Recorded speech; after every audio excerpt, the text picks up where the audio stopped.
chamo Ilana, sou aluna do primeiro ano F e hoje eu e meu grupo iremos falar um pouco sobre a classificação dos verbos.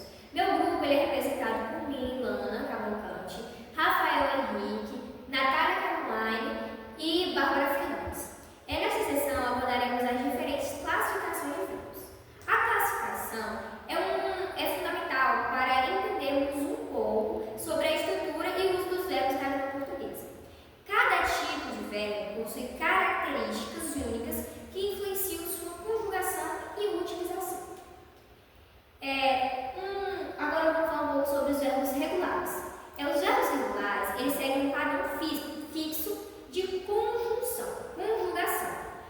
São facilmente identificáveis pelas suas terminações em AR, ER e IR. Alguns exemplos amor, comer ou então partir.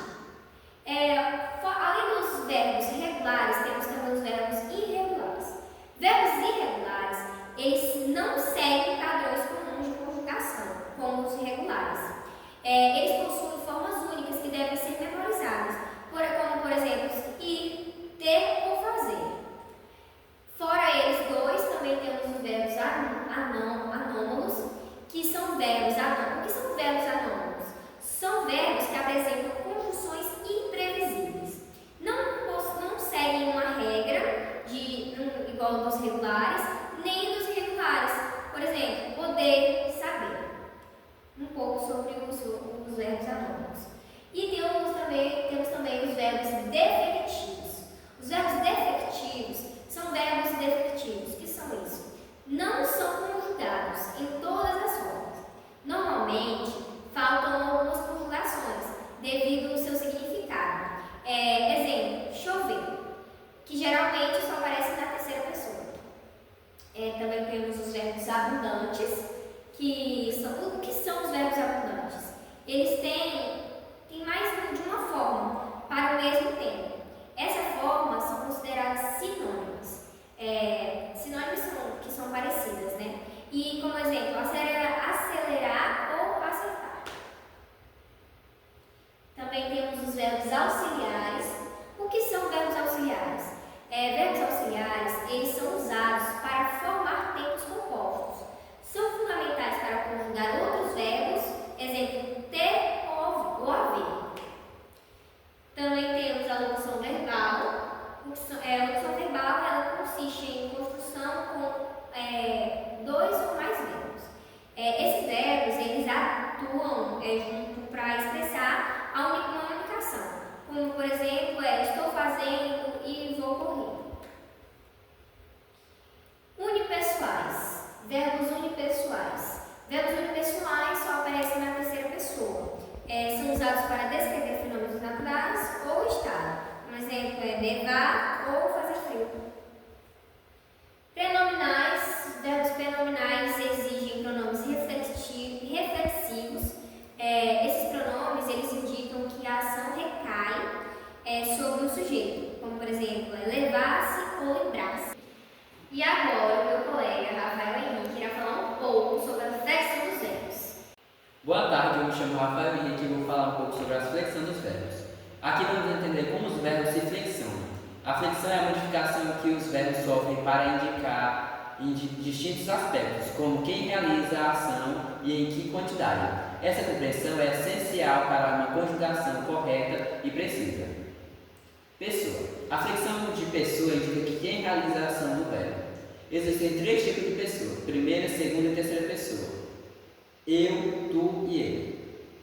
Número. A flexão do número indica que se a ação é singular ou plural. Essa diferença altera a conjugação do verbo. Exemplo, ele corre ou eles correm. Agora minha colega Natália vai dar continuidade. Boa tarde, meu nome é Natália e vou falar sobre os modos. Os modos verbais expressam a atitude do falante em relação ao fato. Indicam se a ação é certa, desejada ou ordenada. Compreende o modo auxiliar da escolha de conjunção adequada para permitir a reação correta. Indicativo. O modo indicativo expressa a ação real e concreta. É o modo mais utilizado na comunicação diária. Exemplo, vou ao mercado. Imperativo. O modo imperativo é usado para dar ordem ou fazer pedidos. É frequentemente usado para diálogos ou instruções. Exemplo, faça o seu dever. Agora minha amiga Bárbara vai dar continuidade. Boa tarde, meu nome é Bárbara e hoje eu vou falar sobre o tempo. Os tempos verbais indicam quando a ação ocorre. Eles são fundamentais para a construção de frases que expressem ações passadas, presentes ou futuras. Compreender os tempos é essencial para uma comunicação clara e eficaz. Pretérito. O pretérito indica ações que ocorrem no passado. É essencial para narrativas e relatos de eventos passados.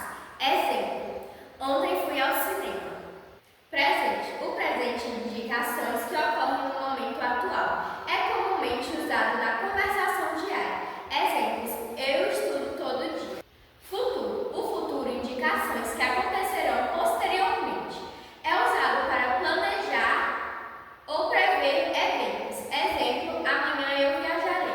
Agora minha colega irá dar continuidade. Bom, dando continuidade, agora nós iremos falar um pouco mais sobre a voz. O que é a voz, né? A voz é o verbo que expressa, né, a relação entre o sujeito e a ação. Em português, a voz ela pode ser ativa, passiva ou reflexiva.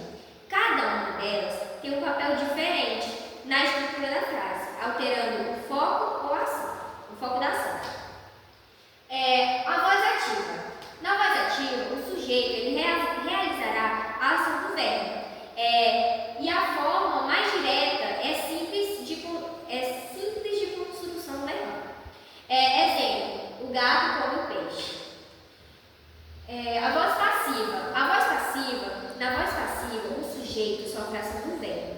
É usada para enfatizar a ação em vez do agente. Exemplo: o peixe comido pelo gato. Voz passiva, analítica. A voz passiva analítica usa o verbo auxiliar ser. É a forma mais comum de expressar a voz passiva. Exemplo: o livro foi lido por ela. Voz passiva sintética.